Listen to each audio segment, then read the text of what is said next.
was there a point when you woke up and said, this is not right? Or did the film continue? And they had other actors. Yeah. What I found out at a later date is they told the actors that, listen, he's a method actor. Okay, Do not break his character. Things are going to be bad. Don't say anything. One of them got really concerned at one point. He thought, this feels wrong. I did Cinder'aliyah. That was the first one. Cinder'aliyah. That was okay. How did that go down? What was the reception on that? It was unbelievable. And what was the crowd? We sold out within 48 hours. Oh, wow, that's not bad at all. I think we did. I mean, that's almost Glastonbury. Yeah, I mean, we only did 15 shows up and down the country. So we did a few in London and Birmingham, Bradford, Manchester, and I think Glasgow. Yeah. The usual halal spots. The reaction was, it reminded me of when we did Citizen Khan. Before it went to TV, we did theatre with it for a year. It felt that same vibe. People were loving it. And we were raising money for charity. And I was giving new people an opportunity. I wrote it, I produced it, I directed it. It was brilliant. And I thought, it could only get bigger and better. So the next year, I did Beauty and the Balaah. Balaah, I did that so that South Asian community know that I've done it for them. This one. Balaah means monster. Okay. So the Beauty and the Balaah, and I went ape on that. I brought Bollywood into it. I brought Nasheeds into it. I brought all sorts into it. And we did 17,000 tickets. Yeah. Which was, at that time, I remember that. Do you work with co-writers in this, or it's just you all writing? Me, all so me. all but your the inspiration. Funding, though, what I did was, this is where the smartness of it came out. You blow your own trumpet there, by the way. It's just it's all me. Well, this is how smart I'll be honest. This genius did not come from me. Okay, fair enough. I didn't get to add that. This genius came from a charity. Assalamu alaikum. Thank you very much, and welcome to my podcast here today, Food. And I'm with my dear brother Afzal Abdullah. You all know him. Sorry, not Abdullah. Yes, Abdullah. Yeah, it's Abdullah Afzal. Abdullah Afzal. Okay. Afzal's my dad's name, so. Oh, okay. So I got that wrong right from the beginning. So I'd love to hear a podcast with my dad, to be honest. Oh, fair enough. Well, but that's your dad's fault then. Get that wrong. But we're here. You all know him on, show Citizen Kane, as well as other bits and pieces that you've been doing on TV. Citizen Khan. I know. I'm not doing well. So I wish I was in Citizen Kane. I know. Yeah, that would have been great. You'd be a lot older if you was. That's for sure. Yeah, that was a great film. Yes, the highest rated I think on IMDb. But anyway, Citizen Khan, as I always say. So we're here. It's a pleasure to have you. We've been chatting, but I don't like to talk too much, so we try and let it flow and see where we are from now. So, welcome. It's great to have you here. It's great to be here. I've never actually been here before. So fantastic. It's nice to have you here. You're in the studios now. Welcome. Yeah. So tell us a bit about yourself. Take us way back. All right, let's go back. What was your inspiration? Why did you start? Why did you become an actor? Really, where was that from? I don't think the question is why. It's just how, which is crazy because where I came from, very religious family, growing up in Hifz class and then going into Islamic studies, doing Islamic speeches around the country. And then falling into acting somehow. How did you go? I mean, it's a bit of a leap. I mean, I think the thing is anything on stage is a performance. Whether you're a politician, you're a preacher, or you're an actor, it's all performing. And I think for me, it was the fact that I loved the stage. That's where the love for it came from. Center of attention. Yes, I was the youngest in the family. Center of attention. Got away with a lot. Liked to push boundaries. Very confident, overconfident. Yep. And that just pushed me into wanting to perform all the time. And then I think when I was growing up, I wasn't allowed to do much. Very religious family, any music on the TV muted. Teletext for the adverts. Teletext? Teletext. Oh, you'd have to swap. Listen, shampoo adverts, quickly, teletext is pressed very quickly. I mean, I do remember, growing up as a kid, if there was a kind of a kissing scene that come on, we didn't have remote control. Oh. So it'd be like, Hamza, move, and we'd have to dart over to the TV to change it. But yeah, adverts, national anthems, muted. National anthems as well. Yeah, because music in it.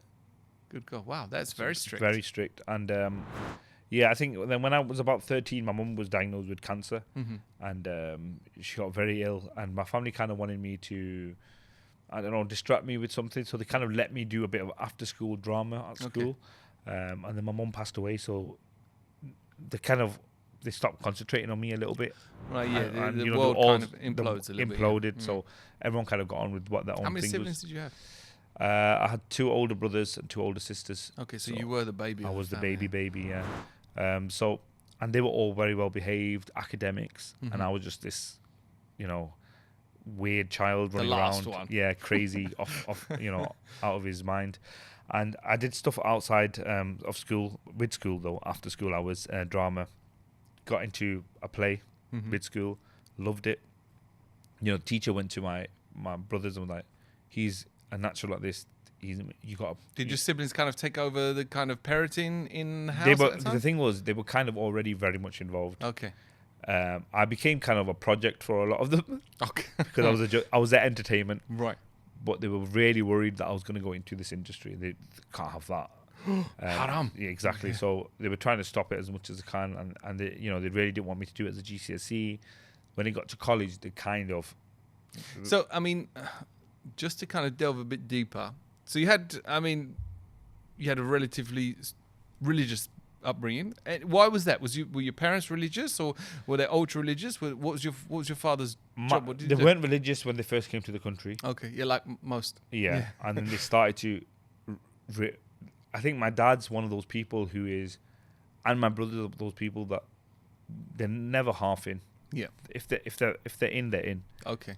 And but was it? Do you feel? I mean, I don't know. Do you feel it was a bit much? Was it kind of they're in over the top, or it was kind of like one day we're okay, and then all of a sudden it's crazy? No, I think when they decided that, you know, we're Muslims and we're going to follow the religion to a T, then they took the Quran and Hadith as the final word. Okay.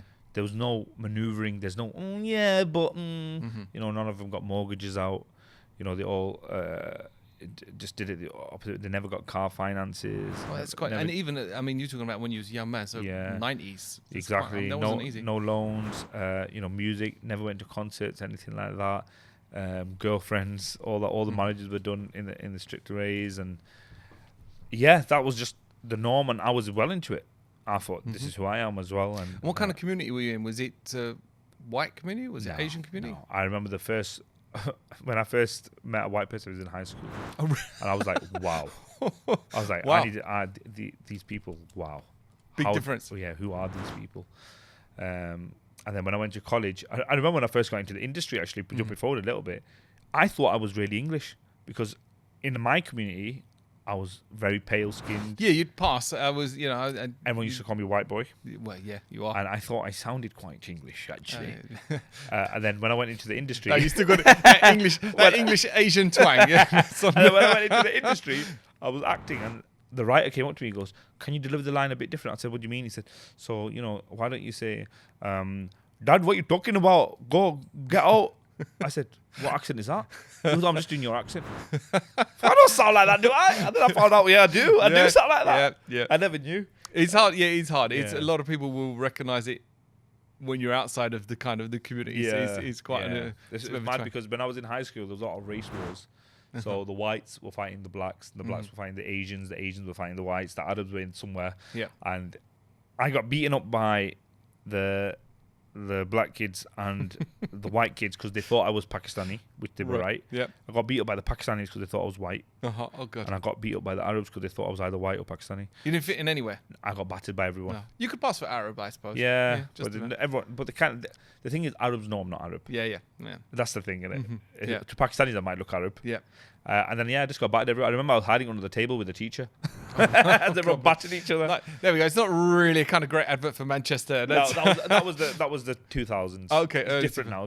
Much more multicultural, much more accepted. But at that time, everyone was in their own kind of boroughs. So there was Pakistanis in this side, the white people on that side. You know. But things. So you kind of had this upbringing. Obviously, something very traumatic happened in your life as a young man. You lose your mother.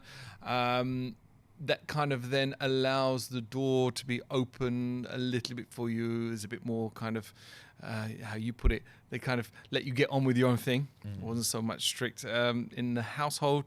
So went to college, started acting. From there, where did you go from there next? There was actually something that happened to me that was, at the time, I just thought it was the norm. And then many years later, I've kind of gone back to it and I've spoken about it. And it was kind of a huge thing at the time. Is my first acting job I actually found on the internet. And it was an audition for a film about a young man who's falsely accused of being a terrorist, right? Okay. Typical. I had to ask my dad for money, and my dad said, "Look, you're not being an actor." I said, "Please, it's a film." He said, "Why is somebody going to cast you? You're a Pakistani boy from Cheetham Hill in Manchester. no one cares about you. You're not going to get that role. Mm-hmm. And I said, look, just let me go just one time. If I get it, I get it. If I don't, he goes, if you don't get this part, you're done. I don't want to hear anything more. This was the thing. He gave me, I remember it was £57 for the ticket to London Euston. Got to London Euston, went for this audition. And I didn't think it was weird at the time, but they asked me to take my top off in the audition. Right? They had a look at me and they said, okay, fine. They rang me up later and said, you've got the part. I thought, I'm going to be a movie star. I'm going to be a movie star. I remember telling everyone I'm going to be blah, blah, blah. It was much darker than that. Yeah. Because when I went to do it, they told me to not... They told me to tell... First of all, they made me sign a document as my father. That should have been alarm bells straight away. Because I was 17. Yes. Then they told me to tell my family that I would be method acting and they don't want me to break my character. So I'll tell them I won't be communicating with them for a couple of months. Oh, yeah. I won't be communicating them for a couple of months, and this is the fee, how much I'll pay. We'll send photos and letters from me to them during that time, so they're not worried. Fine. Yeah. My dad was like, it's a bit weird. I'm an actor. Anyway.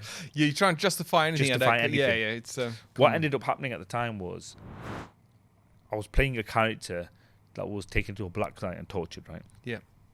What they didn't tell me and what they did illegally was they actually tortured me. Oh, wow. On camera.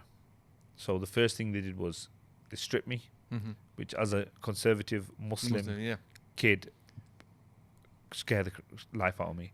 But I thought, right, I'm committed to acting. This is just part of the job. You thought it was, Then they started hitting me. And they'd say stuff to me like, it's so weird. Come on, we know you're into boxing and stuff. We know you got a gin. Go on, this is part of it.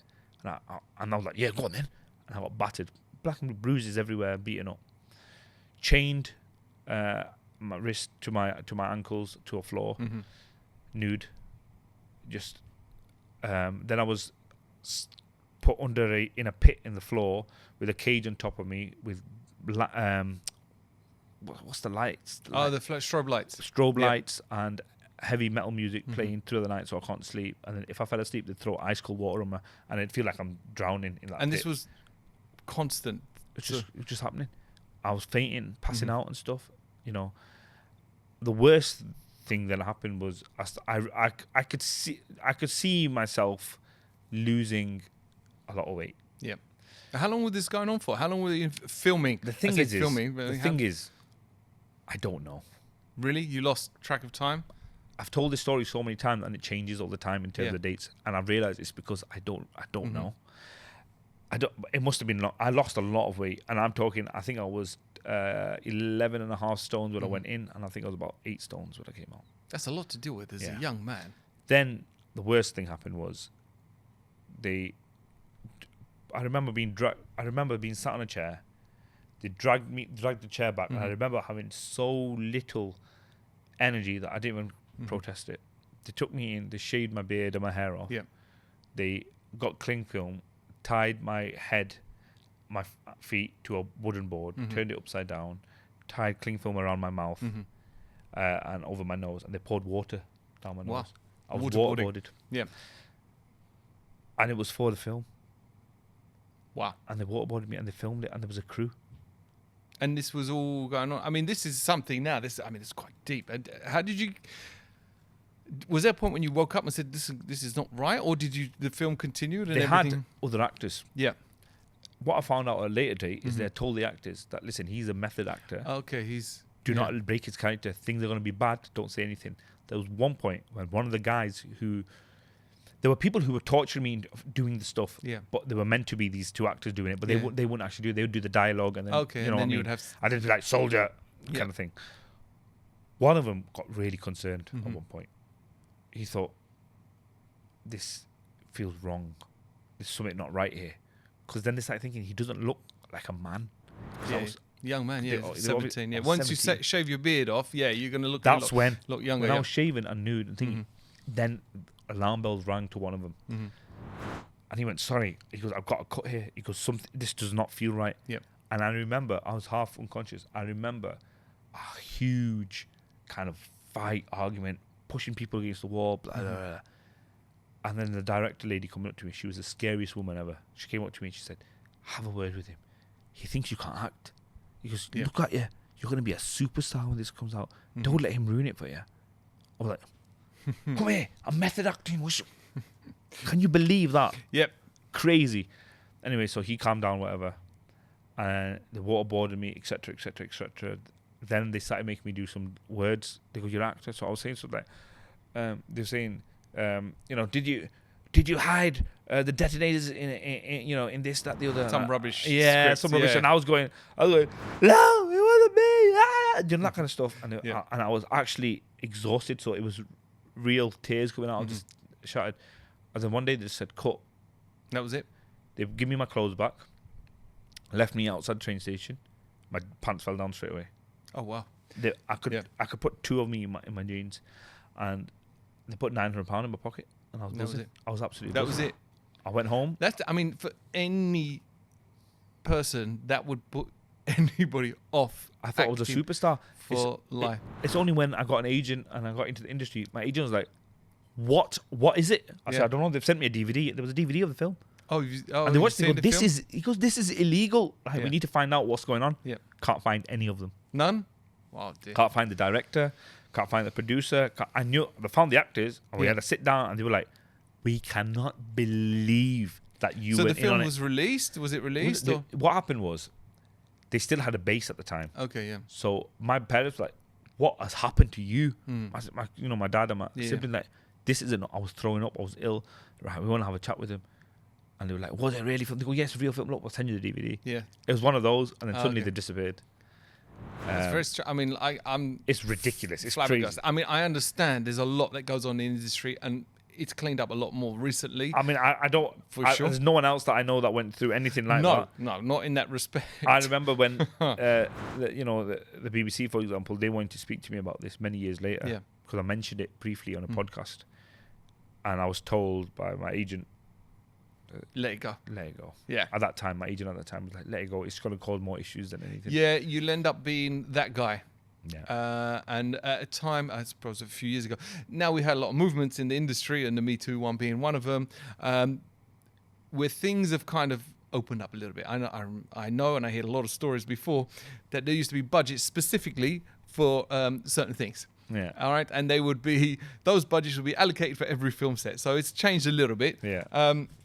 But something like that, I haven't heard of. It's crazy. I'm so tired of telling that story because I tell it everywhere, and it's just such a ridiculous, unbelievable thing. Yeah. It's like, it doesn't really make sense. Because the problem I have is, when I've told the story before, I've told them I got tortured, I've been abducted and tortured. Then tell the story again, and I say, I did a film where I was tortured. Well, which is it? I don't know. You don't know. I don't know whether this was just a kink. Some people getting off on it, or was it a real film, a piece of art? Yeah. Or was I battered for entertainment? I don't know. Yeah. All I know is it battered me up, and because I thought I'd just done an amazing movie, and it didn't really click. Well, you say that. Recently there's that story about the gentleman who's a pedophile, and he ended up hiring out Disneyland and filming it to have a wedding with a 9-year-old. Yes, I remember this. Yeah, and he hired actors and everything. Yeah. I think the young girl that he was supposed to be marrying was an actress who came with their parents, and he paid actors for it. It's crazy. I remember this story just recently. Just recently, and he's done things like that in the past. But this sounds like something very similar, where these people have money and they just want to film something for their own personal amusement, and they pay professional actors for it. It's crazy. I think things need to tighten up. I'm going to try and lighten the mood a little bit. To be fair, I did that, and then I thought, you know what, I'll get into comedy. So, they always say, all the best comedians end up having, a very dark past, definitely dark humor. If you don't laugh, you cry, I guess. Yeah, I suppose so. So look, you've gone a very turbulent past. Yeah. You didn't see that coming, did you? No, I didn't know. Yeah. You kind of blindsided me on that one. But you kind of have come from a turbulent past. Like I said, your mother passed away. You went through this traumatic event. Yet you still decided to stay in acting. And your big break came when? I got in college, I was able to do drama eventually. Mm-hmm. I remember my brother took me in and he said to the teacher, he goes, he can do it, but I don't want him to hold any girls' hands. Still religious. Yeah. Still ultra religious. And I just always think, how innocent was my brother that he thought that's the worst that could happen? Am I holding girls' hands? Okay, yeah. And how old are you? You want to go over there and hold my hand? 17, yeah, 16, okay, yeah. 16, 17. Yeah, It was around the same time as I did that movie. Yeah, yeah. So as that movie thing kind of ended, the second year of college I was in, I did a play, a Harold Pinter, very famous play called The Caretaker, where I played a 70-year-old Cockney white man. Okay, well, method acting.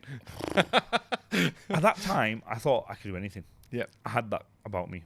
I got the highest mark of the country, full marks, couldn't get higher, 120, 120. Examiner came in to watch, casting directors came and watch.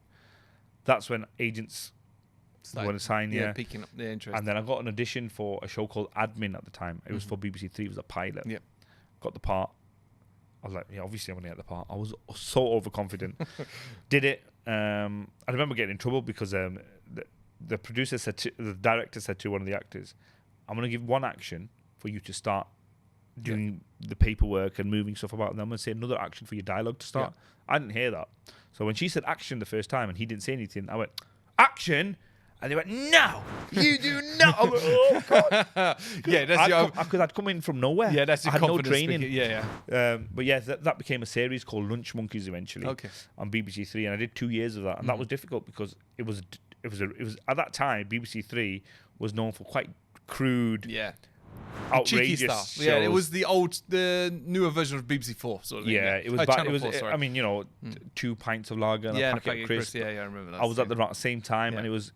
And I remember having to do some risky scenes. I had to do some dodgy stuff. How was that back home then? How was that received? I didn't tell them. Oh, they didn't see it? I didn't tell them, but they did. And it was like awkward and it's like not good. And they were like, look what he's doing. And, this was a time for people to beat my dad character that you walk around and act like you're so religious. Your son, look at your and you're shouting at our kid, and you teach your kids in the mosque, and your son's out there saying this to the girls and doing this and that. And that was hard for my dad. Did you feel any obligation? Because it's difficult now. Like you said, your dad's there. He's religious. He's well known. Your family's religious. You're respected in the area. At that time, I made the choice that my acting career was more important. Okay. Unfortunately, I'm not proud of it, but that's how I felt at the time. I felt like any rifts at home, or was it your dad didn't disown you or anything? The thing it was still very turbulent at home because of my mom and everything, and still relatively new. Yeah. Everyone was a bit scared of anything going wrong, and I wasn't acting out at home. I was just doing that acting thing, but at home I was still very good with my family. I still visited my sisters all the time, and I still prayed, and so I did that, and he got beaten up a little bit about it, and then straight after Citizen Khan came, they wanted How old were you when you did Citizen Khan? So the whole process I think started when I was 21.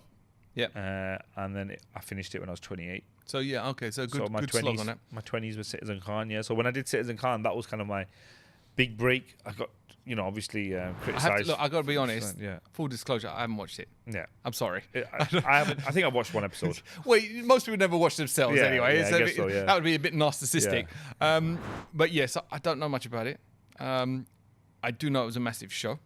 And it was a show that was kind of a new age sort of goodness gracious me. It was controversial. Yep. It was controversial, and I think it was unfair to compare it to Goodness Gracious Me because we got that a lot.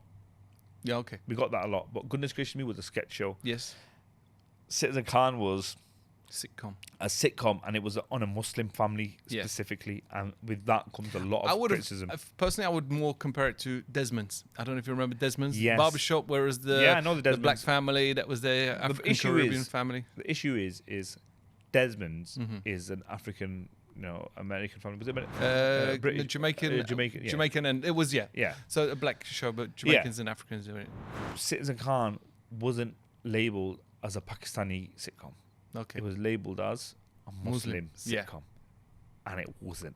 Okay. And the people that made it weren't. Oh, okay. The two writers, they weren't Muslim. The main guy, Adore, he was. Yeah. But he's not a practicing Muslim. Okay. He was more British than Muslim at the time. Yes. That's my opinion on him. He might not like that, but that's. Everyone else was Hindu or Sikh. I was the only practicing Muslim on set, and there were things that happened in the show that I thought, I don't know, stereotypes. The stereotype I don't mind. Okay, I think stereotypes are funny. I play with them myself in my career. it was the religious things that they didn't know what they were doing. For example, there was the girl in it, the hijab girl in it was meant to be someone who pretends to be religious from her dad, but she's a party girl. She don't wear a hijab outside and stuff. And she was reading a OK magazine. And as he came in, she flung it and opened up Quran quite aggressively. Like all right. That got a lot of stick. I didn't see that happen. I would have advised. So there was a lot of stuff like that. And then you know what our communities are like? Yes. It snowballs. So that little thing suddenly became, people who haven't even watched it, became this, that, the other. I remember the worst thing, right? I got a text. Do you know those texts that you get that have been forwarded to about 800,000, and it came from a guy that I grew up with all my life. It said, don't watch Citizen Khan. You know, it's, you know, here to make fun of Muslims. There's no Muslims on the show. Blah, blah, blah, blah. Are the Rays working for the government to do this? Ridicule the Muslims. The rest are Hindus. Abdullah Afzal is a Zionist. Oh, really? Okay. I said to my friend, I grew up with you. Why are you sending me that?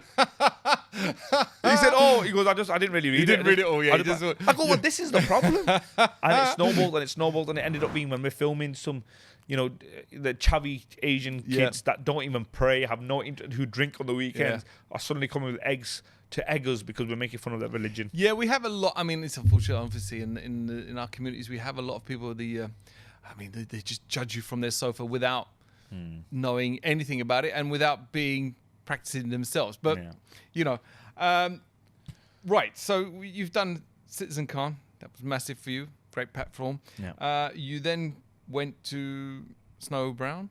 So there's a big gap there. Oh, okay. So when I did Citizen Khan, and then I started to dislike where I was going as a person. Right. There was a lot of things happening which I know 5 years ago would feel like the most outrageous haram things. I was becoming like the people that I didn't like. Okay. I was still a nice person, I would like to think, but I never drank or anything like that, alhamdulillah. But I was being influenced by people around me that you have to be like this to be in the industry, and you're in certain circles that you felt like you had to fit in. And I was going down a very dodgy road, and I could see, because of my upbringing, because of being in that really strict Islam, I could see everything what was happening. I was never like, oh no, I didn't even realize that I'm here. Every step I saw it getting darker and darker. You didn't realize, it wasn't like, oh, I didn't realize that was the rules. No, you know? I knew what was happening. I knew what was happening, and I made excuses to myself. I said, oh, it's fine. Blah, blah, blah. You know, this is from people asking me to come to their dressing room and try substances. To, you know, come to a room and we've got some females there for you. It was getting to that point. I never quite got there. I want to put that out to my dad. You don't want your dad. You don't want to embarrass him any further. Never got there. But it was getting there. The offers were there though. But yes, it was getting there. And my deen, my religion, was nowhere to be seen. No prayer anymore. Couldn't remember the last time I went to the mosque. And I did hifz. I knew so much of the Quran by heart. I didn't know any of it. I could just about read the Quls. That's scary. That's my upbringing going, what are you doing? What are you doing? And then the biggest thing was when I was asked not to talk about a certain war taking place in the Middle East. That was it. That was from when you... When I was asked not to do it, not only the principle, upbringing, Islamic upbringing I had, not only did that kick in, but what kicked in was not even my conscience, what kicked in was my rebellious side from when I was a kid. That kicked in. How dare you tell me not to speak up for my people? When it comes to the people of Palestine, let's touch on that for a moment. Something about those people that make every single Muslim person, of course people outside of the religion as well, whether you're African Muslim, whether you're an Arab, South Asian, wherever you are, they're our people. We have this love and connection for them, and this absolute passion that we must help these people in their hardship. That came out. Don't you tell me not to speak about my people. You can shut me up about a lot of things, but there's I will go to crack dens if you want me to. I will line it up. Line it up in front of me, but don't tell me not to speak. I will make fun of Pakistanis. I will do all of that. But do not tell me not to speak up for the Palestinians. Yeah. And it wasn't just to me. He said it to everyone when it kicked off. I think it was 2014. Someone came up and he said to all of us, keep quiet. Yeah. It's not your job. Okay. It wasn't like, don't talk about that. It's like, don't talk about anything about that. Yeah. Just entertain. That's all you're here for. That's what you're here for. You know, you're here to tick the boxes. We've got our kind of the whitest Pakistani we could find. That's you. Finest, apparently. There we go. So yeah, we tick the boxes, and that was your moment where it's like, you know what? I went on Twitter. Yeah. Said a few things. Cancel culture. Nothing happened. There was no cancel culture. Yep. 2 years later, Citizen Khan's ending. 3 years. My really good friend that looked after me, non-Muslim lady, who I saw come from a small-time producer to now one of the biggest producers. Yeah. I won't mention her name because she did a lot for me, and she's innocent in this. She rang me. She said, Citizen Khan's ending. She goes, we've been told that you have done a lot of things that you shouldn't have done, and that we shouldn't look at you for certain work now. She goes, what I would advise you to do is apologize to so-and-so and delete anything you've written before. At this point, now, I'm married. Yeah. I have a 1-year-old son. Yeah, you got something to protect I've got now. something. If I'm going to weasel out of this, yeah, what example is that setting to my son? My wife and son respected me as a Muslim person in the industry who's talking up about this stuff. Yeah.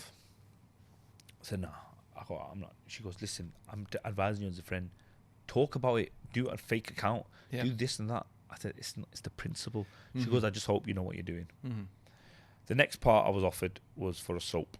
Again, I won't mention what soap. Yeah. And it was to play a Muslim man who's having trouble with their identity. He's actually gay, and eventually he realizes that he's in Britain, and it's legal here. Yeah. I said, I don't want to do that. He said, okay, fine. Everything disappeared, dried, and random accounts were calling me homophobic and stuff on. Yeah. All I said is, I said to them, I said, even if you said to me it was a part where I was with a female, yes, and I just loved females, and I was just getting off with all the females, I wouldn't have done it. Yeah. I go, it's the intimacy thing. Yeah. Don't make me homophobic. Don't make me this, that, the other. It's not me. It's can't not do for it. you. Yeah. Every other character, I swear to you, if you look at it, my wife in the Citizen Khan, my sister-in-law in Citizen Khan, both of them played lesbian Muslims in soaps. Okay. So it was all three of us. Yeah. I rejected it. Then I got a show, quite a big show, filming in a beautiful part of the country. Did it. Came out. I'm hardly in it. Oh, they cut a lot. Okay. Hardly in it. Then I started getting parts in children's TV shows that I love. That's kind of my thing. But every time I was signing contracts, suddenly they were paying me for it, but saying, we're changing the character now, so you're no longer needed. Oh, okay. A lot of weird things. You felt like you was ostracized for certain 100. things? I mean, if I didn't get the call from that producer that time, you would. Then I might have been like, it might be a conspiracy, but that just confirmed it. Yeah. But the thing was, at this time, what I'd done is, I'd realised things were going wrong from about 2016. Yeah. So I started speaking to charities about trying to raise money doing creative things. That's when the stand-up comedy, halal comedy show started.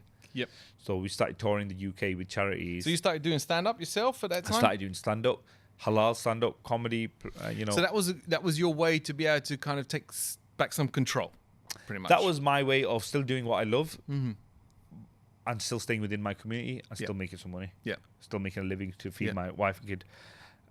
And it got bigger and bigger and bigger to a point where we were sending out 3,000-seater venues. And, I remember doing a Muslim halal comedy show where I was comparing that we had Gus Khan and we had Paul Chowdhury. It was like, what is this? And I'm telling Paul, no swearing, no rude stuff. And he's... so really, you was really quite even... So you was very... trying halal. to stick... Okay, very Kids much. are allowed to come. Okay, so it was a family... halal. Okay, family event. All right, fair enough. And that's unusual. It's unusual. For comedy shows. But it grew and it grew. And the thing was, we were raising millions and millions and millions to charity, which was... Okay. Then the next thing came, what else can I do that is new? And there was already a kind of Muslim panto happening. Yeah. But I felt like they were. Did you grow up with Panto? I mean, I've got to ask No. now. You didn't grow up with Panto. I never watched Panto. You never watched Panto. I wasn't allowed. Yeah, there it. is some very kind of risky things in Panto. I knew of it, and when I studied in college, I did melodrama, so they taught us about pantomime and melodrama and stuff. So I kind of got the gist.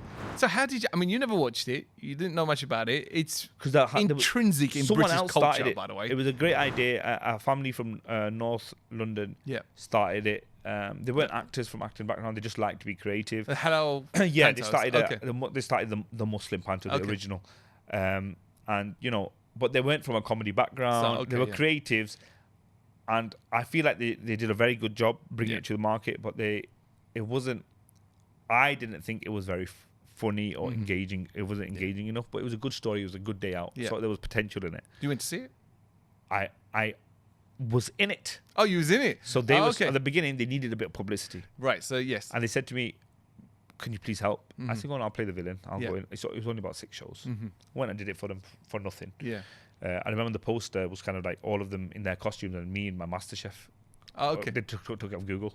Made no sense.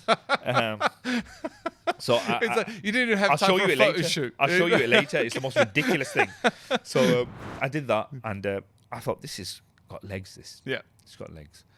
And they did another one. I wasn't in it after that, and it was like the hype had died. There was no press for it anymore. It was, and I felt like the main audiences that you're going to get in this country at the moment for halal stuff, and I knew this from the comedy shows that we're doing. When 90% of your audience were going to be South Asians. Yes. Your comedy has to reflect that. Your content has to reflect that. They have to feel like we're involved.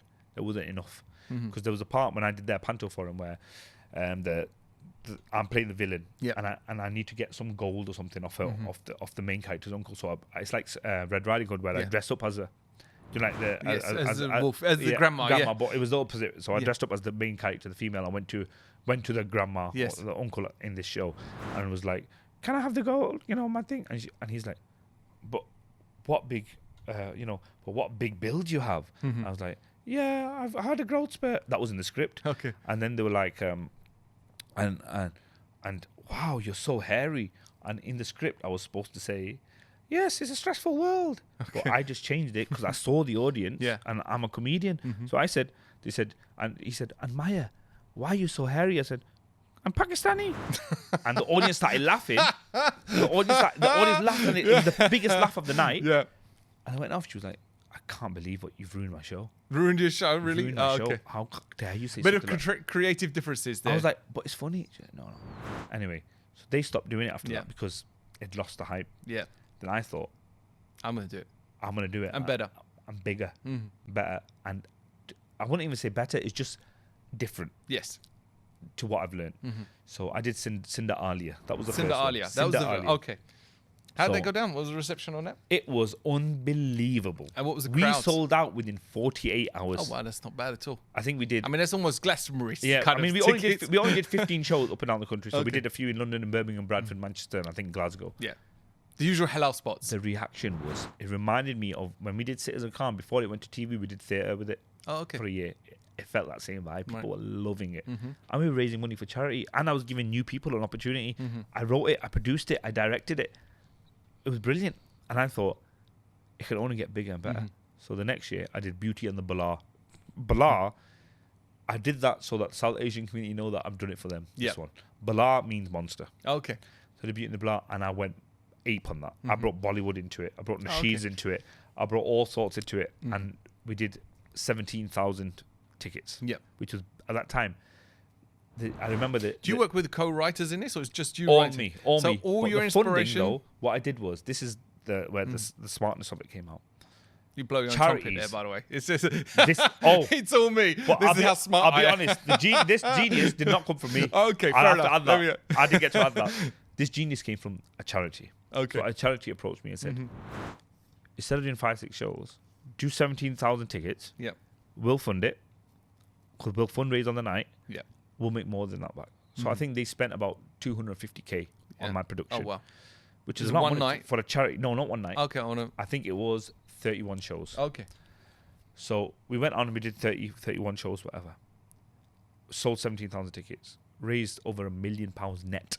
In I think charity. it was about 1.8 for charity. Oh, wow. and it was the Sky News came down, that was big BBC, the ITV, big hullabaloo. You know, the right wing, look at the stealing our pantos. The left wing, this is great. It was just mega, incredible.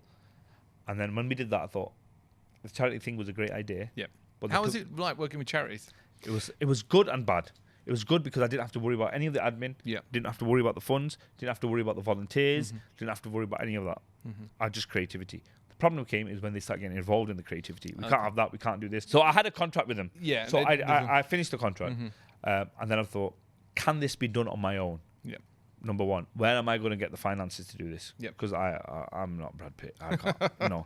No, you're not that big a stuff. Secondly, how am I going to make a living out of this? Which I'm still trying to figure out because it is such a full-time job. Yeah. Literally, it's unbelievable. And it's a short season, I would imagine. When you're doing, is it in the traditional panto season? Yeah, and then Ramadan as well. So I start working on it from March. Oh, you do it over Ramadan as well? Okay, so you get 2 hits in a year. Yeah. No, I don't do it over Ramadan. I stop before Ramadan. Oh, you stop? Oh, it's quite a long season. We stop before Ramadan, but Ramadan for me is very busy time for my other stuff. Yeah. So I start in. It depends on Ramadan, but this year, for example, I started on March the 30th on Eid Day. Started. I've not had a day off. Oh wow! It's now July the 1st. I've not had a day off. And you're still far away from it. And the script's not 100% complete. I'm not happy with it. The venues I'm still sorting out. I've had to hire a team. The ticket sales have generated me a chance to book some venues and to hire a marketing team to promote it, to sell tickets, to make a website. It is so much work. And I cannot forget the reason why I'm doing it. It's for the charity. Yeah. So the way the funds are coming in now as well is sponsorships, getting beautiful Muslim businesses to come and sponsor us and promote their product, etc. Charities are coming on board to fundraise at my events as well to raise money for Gaza and other bits and pieces. So that's how we're trying to tie it in, trying to make it work. But it's honestly the cast, going out, finding cast members, agreeing fees with them, finding people. Quick question. I always wonder this thing. Do you reckon it would work back home? Now, I mean, I say back home for me is different, but from Pakistani kind of heritage, do you think pantos would work back home, or this kind of humor? They asked me to go do this in Dubai. I said no. Well, Dubai is a little bit different. Dubai is relatively cosmopolitan. But the problem is with Pakistan. The problem is pantomime is a British institution. Yeah. It would be hard. Even us lot that haven't been to a pantomime, we understand the humour. We know what it's about. We understand how to interact. We understand. I know for a fact that if I went and did this in Pakistan, they would be so worried about shouting out and getting involved because that's just not. You don't disturb a show. Whereas in Britain, it's like, hey, you, there's someone behind you. It's just a very different concept. So it's something that I do want to explore. But it would need a lot of changes. And the humour in it is British, very British. Like I remember, little jokes like, for example, the evil witch coming out. Yeah. And the character shouting, swallow Braverman. It wouldn't work back then, would it? No, it wouldn't work at all. So it's these kind of things. Look, we got to talk. I mean, I'm a chef.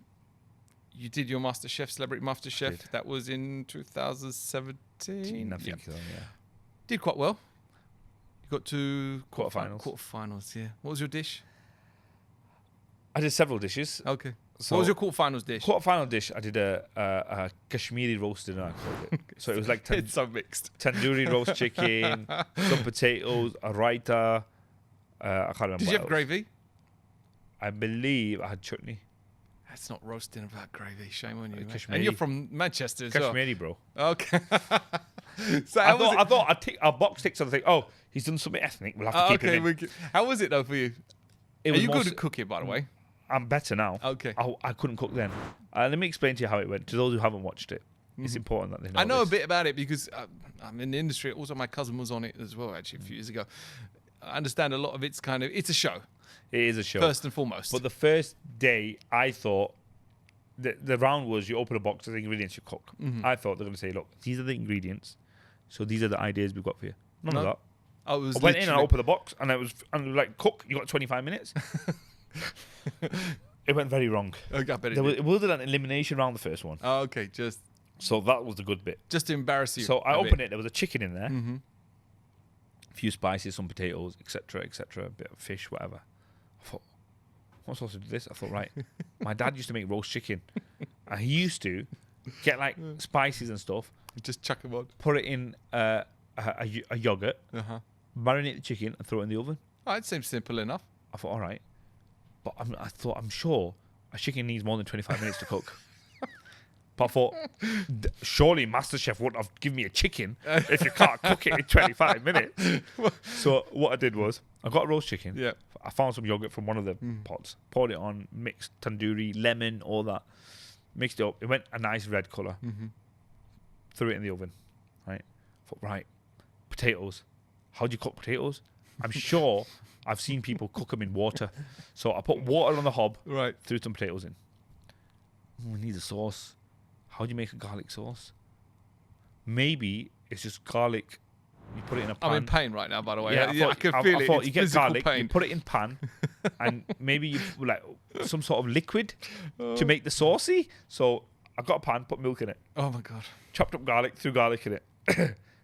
Started mixing it. Taste it. Tastes like milk and garlic in it. I know. It's funny that. Get some hot sauce. Oh my god! Mixed it all up. That is disgusting. I remember watching MasterChef. Before I went on, I watched the film MasterChef. Yeah. I thought the way they plate it. So I got a spoon of it. It's great. It like sick. It just splotted with a liquid with garlic in it.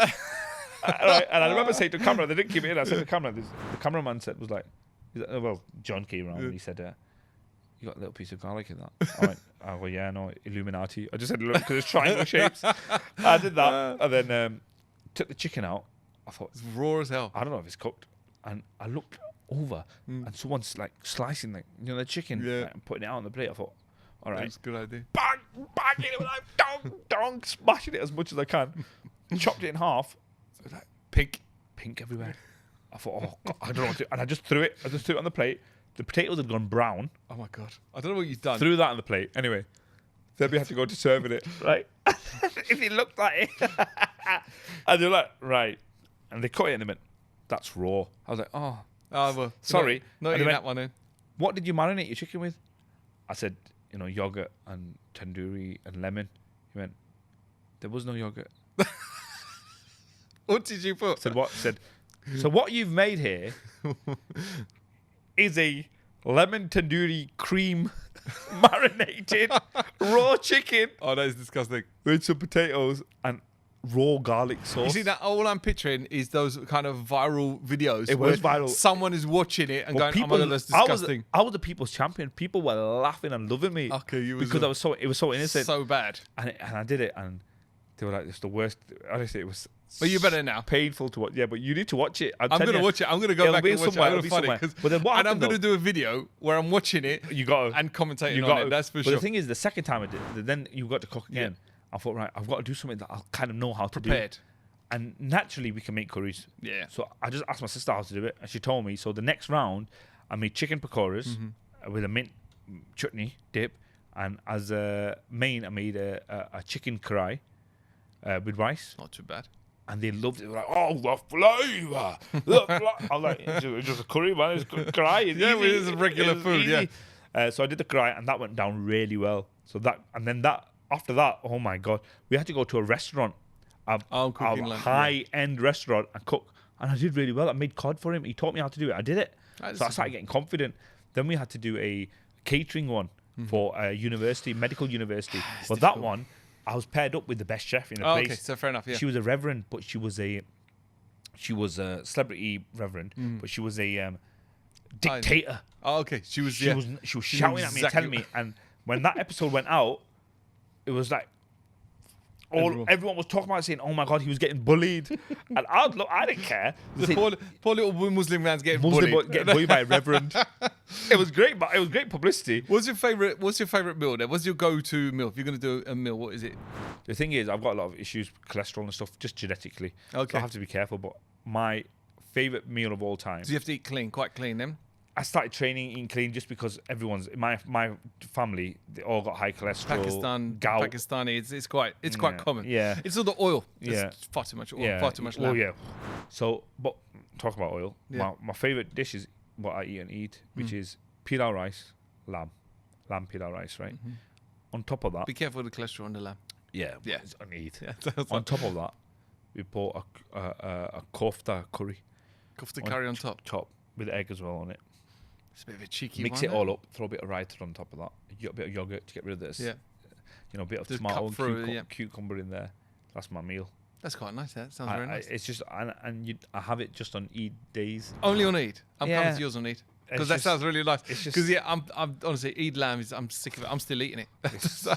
I've got half of it in the freezer. Yeah. It's ridiculous. I know. I just love it. But I became a massive steak eater. I love making steak. Mm-hmm. You see, it really expensive. Well, that's my forte, by the way. That's my speciality. Do you know what? I buy really high grade Wagyu beef, and I used to make it. Yeah. No, don't go on the Wagyu because it's not quite the same. Wagyu, the halal Wagyu is not. Oh, it's not right. Okay, it's not actually Wagyu. Oh, but I like it anyway. I know. But then what's happened is I'm a bit contentious when it comes to steak. That is my speciality. Okay. I mean, that's what I do. But the thing is, I got severe gout. Mm-hmm. So because I'm on a high protein diet, I weight train. Yep. It's like getting gout. So now I've been advised stay off red meat and tuna. Yeah, far too much. Yeah, tuna. So be careful. I don't know what I'm eating anymore. I'm just chicken. I'm bored of it. Chicken breast, chicken breast. Fish. Plenty of fish. I like salmon. I do like salmon. Yeah, you're not too much salmon. Though. Oh, what then? Whitefish is boring after a bit. It's not boring. You just don't know what fish to buy. Buy turbot. Buy? Turbot. I don't know what that is. It's king of the sea. It's a fantastic fish. We'll talk more about it. I'm not going to give you your I meal have salmon a lot. I cook. Be careful with salmon. Salmon's quite fatty fish. I know. That's why. But what's the other one? Trout. Trout's very good. I had trout with what's that thing that you eat with it sometimes? It's like a green samphire. Sapphire. Yeah, samphire. Yeah. Oh, it's delicious with it. I love samphire. With trout, it's beautiful. And I cook it all right. A lot of bones, but yeah, it's much better. I get it. A proper fillet. Okay, yeah. You're posh, aren't you? Well, you stepped up. You stepped up a couple of classes. That's what it is. I've been bold, but yeah, just pan fried it. Right. So I got to ask you, what's the best moment in your what kind of feedback do you get when you're on stage? Now, when being pre-recorded, obviously it's different. You know, it's just you and the camera crew and everything. We have to remember, sit as a calm done in front of a live audience. Oh, is it? Okay, all right. Yeah. But do you get a lot of feedback though? I mean, what's the best thing you had? The best line, best heckle that you've had? Because as a comedian, you get heckled all the time. I have brilliant ones all the time, but I think reaction is what I look for in terms of laughter. And I remember when it was Citizen Khan in the first series, episode 2, there was a scene where my character's really dim. Yeah. And he's getting married to this character called Shazia. And Shazia's like, Amjad, I've been having a look at this magazine on what our bedroom should look like when we're married. And I go, our room? He's like, yeah. I was looking at it, she goes, we're going to have our own room when we're married, Buddu. I'm like, what? The same room? She's like, yeah. And the audience are going crazy. I'm like, every night. Do you know what I mean? And the audience are just going, I remember that it felt like it was shaking. Yeah. And that was the moment when I thought, I love what I do. I'm good at this. I love what I do. I love what I do. Yeah. And I remember thinking, I wish the writers write me more stuff like this. Yeah. So your best point is just the feedback from people. You're a little bit of a narcissist, I suppose. In some way, you love it, don't you? The laughs, and you know, when I started doing the pantos, it's about changing my life. Because I was in full control, no one cared. So it's about trying different things every night and finding those lines that are absolutely hilarious. Like there's in Beauty and the Balaah that I did recently, one of the characters is a candle, and I was the clock, and we were having an argument, and the scene always ended like blah blah. I walked out, no laughter, nothing. Yeah.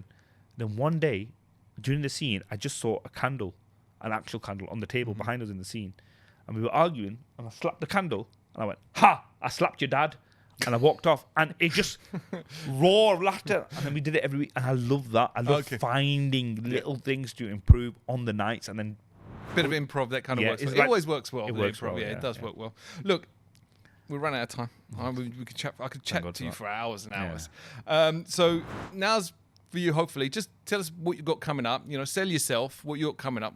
Sell myself. Okay, Islam channel. It's not that desperate. It's not that desperate. Times aren't that desperate. Do you know what? Alhamdulillah, we're doing really well. We're selling a lot of tickets, but I am doing this on my own. And thank you so much for having me, because these things are important for me, and I'm doing it on my own because it's so difficult. MuslimPantoTickets.com is the website. It's still early bird offer because it's still very early. £10 tickets you can get. and we're touring all over the country. It's a pantomime called Snow Brown and Her Seven Chache. Chache meaning your dad's brothers. Okay, uncles. So uncles. Yeah. But it's not. It's the paternal side. Okay. Kind of thing.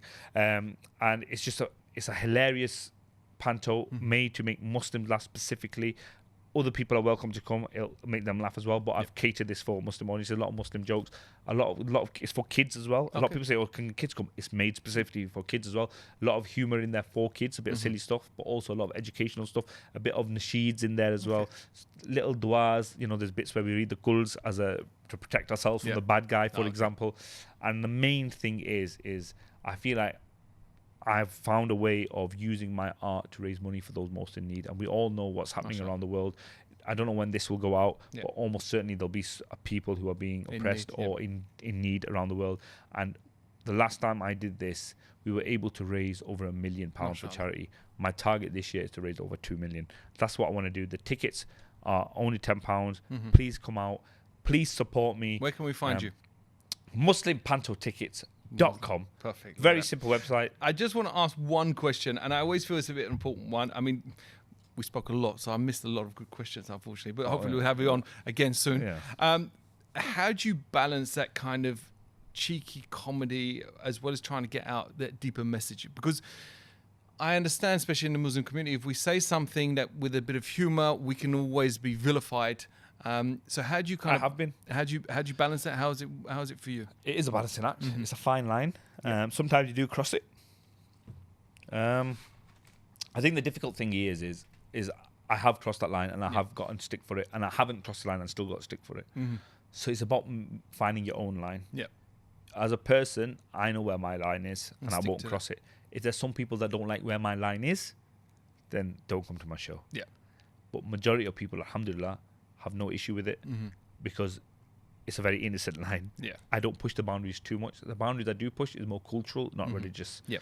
So I think it's always a balancing act. It always will be. There'll always be people that are offended by stuff. There'll always be people that don't mind it. And it's just about sticking true to who you are and your principles, I think. Okay. And we always like to finish up on a few quick fire questions. Okay. So I'm just going to chuck them at you. Karachi or Manchester? Say that again. Karachi or Manchester? Oh, Karachi. Okay. Manchester. I don't even like Karachi. I've been there once. If you said Islamabad. Okay, fair enough. No, but still Manchester. Manchester. I got to ask you this, being from Manchester, red or blue? Red. Okay. All right. Okay. Shalwar kameez or tracksuit? Tracksuit. Of course, you're from Manchester, mate. It's got to be. I wish I had one on now. All right. What is closest to your heart? I'm sure I know this one. Citizen Khan or Snow Brown? Snow Brown. Okay. It's your own baby, I suppose. Your funniest word in Punjabi? Funniest word? Yeah. Khota. Okay. It means donkey. Yeah. I've heard My dad that. called me that many times. I mean, I've heard that. I'm not even from Pakistan. I've heard that being shouted at me a lot. Right. Your best Desi snack on set? Oh, Desi snack. That's hard. Probably fish pakora. Really? On set? I mean, there were no snacks on set. We had a croissant. Okay, I'm not French. Okay. If I could have one, it'd be a chicken pakora or something. Really? On set? You'd stink out the studio? Oh, it would stink it out. Yeah. I pack a crisp for me, man. Fair enough. There we go. First joke you ever told on stage, do you remember it? No, and that's probably a good thing. Okay. Yeah. All right. It's a bit of a naughty one, probably. Probably, yeah. Okay. And your dream co-star, dead or alive? See, I don't like him on social media, but as an actor and as a performer and comedian, Ricky Gervais. I had a feeling he was going to say him, yeah. He's very good. He's very good. And your 3 words your mates use to describe you? Confident. Other than Zionist, is your mate? Yeah. Yeah. I think confident, trustworthy, and funny. Perfect. Well, thank you very much. It's been a pleasure to have you, Afzal. Thank you very much. And I look forward to hopefully have another chat soon. You just called me my dad's name again. Oh, yeah. Well, Abdullah, bro. Abdullah, sorry. Afzal, my dad. Well, I'll bring my dad in next time. I'm going to blame the producers for that. Thank you very much. Thank you for having me. I really appreciate it genuinely. Thank you so much for having me. Thank you.